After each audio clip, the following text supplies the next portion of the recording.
খালি পকেট এবং বেকারত্ব তোমাকে যা শেখাবে এই পৃথিবীর কোনো বই তোমাকে তা শেখাতে পারবে না। সন্তানকে উপহার না দিলে সে হয়তোবা কিছুক্ষণ কাঁদবে, কিন্তু সংস্কার না দিলে সারা জীবনই কাঁদবে।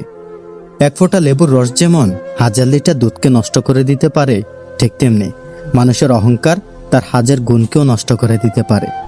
মানুষ গুণের পরিচয় দেয় তার কথায়, যোগ্যতার পরিচয় দেয় তার কর্মে, বংশের পরিচয় দেয় তার ব্যবহারে।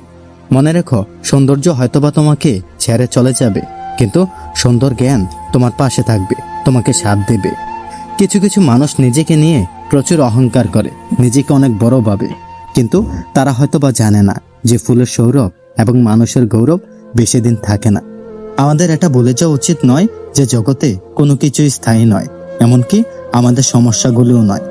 অতিরিক্ত খুশি থাকার কথা এবং অতিরিক্ত কষ্টে থাকার কথা কাউকে না বলাটাই ভালো, কারণ খুশিতে মানুষ নজর লাগায় আর কষ্টে মানুষ লবণ লাগায়।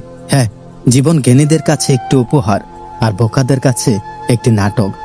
সবসময় হাসি খুশি থাকার চেষ্টা করো, এতে করে তোমার কাছের মানুষগুলো তোমাকে দেখে অনেক খুশি হবে আর তোমার শত্রুগুলো অনেক কষ্ট পাবে। যাকে মূল্য দিতে গিয়ে নিজেকে প্রতিনিয়ত মূল্যটা হারাচ্ছ, সে তোমার জীবনের একটা অভিশাপ ছাড়া আর কিছুই নয়। মানুষ অন্যজনদের কাছ থেকে পাওয়া সম্মান এবং আপনদের কাছ থেকে পাওয়া অপমান কখনোই বলতে পারে না। দেখবে, যে জিনিসটা আমাদের কাছে থাকে না আমরা সেটাকেই পেতে চাই, আর যেটা আমাদের কাছে থাকে আমরা সেটাকেই অবহেলা করে যাই। কিন্তু এটা ঠিক নয়, এটা বোকামি, এটা পাগলামি। স্বার্থ, সম্পত্তি, ক্ষমতা এবং ভালোবাসা, এই 4টি জিনিস নিয়ে কখনোই অহংকার করো না, কারণ এগুলো সাময়িক। আজ তোমার কাছে আছে, কাল তোমার কাছে নাও থাকতে পারে। ইন্ড এবং এন্ড, এই দুটি শব্দ শুনতে প্রায় একই রকম লাগে, কিন্তু একটি শেষ হওয়ার ইঙ্গিত দেয়, আরেকটি অপরের সাথে জুড়ে দেয়। এই পৃথিবীতে আমরাই নাকি শ্রেষ্ঠ জাতি। 100 টাকার চোরকে আমরা গাছে বাঁধি, 1000 কোটি টাকার চোরকে আমরা স্যার ডাকি। হ্যাঁ, টাকার ঋণ হয়তোবা পরিশোধ করা যায়, কিন্তু দুঃসময়ে যারা পাশে থাকে তাদের ঋণ কখনোই শোধ করা যায় না। টেনশন এবং মানসিক চাপে তারাই থাকে যারা নিজের চেয়ে অন্যদের কথা একটু বেশি ভাবে।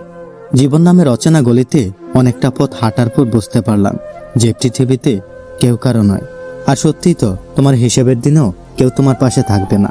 হয়তো দেরিতে, একটা সময় পরে আমরা নিজেরাই বুঝে যাই যে তর্ক করার চেয়ে চুপ থাকাটা অনেক ভালো। আজকের ভিডিওটি এ পর্যন্তই। যদি ভালো লাগে চ্যানেলটিকে সাবস্ক্রাইব করে পাশে থাকুন। ধন্যবাদ।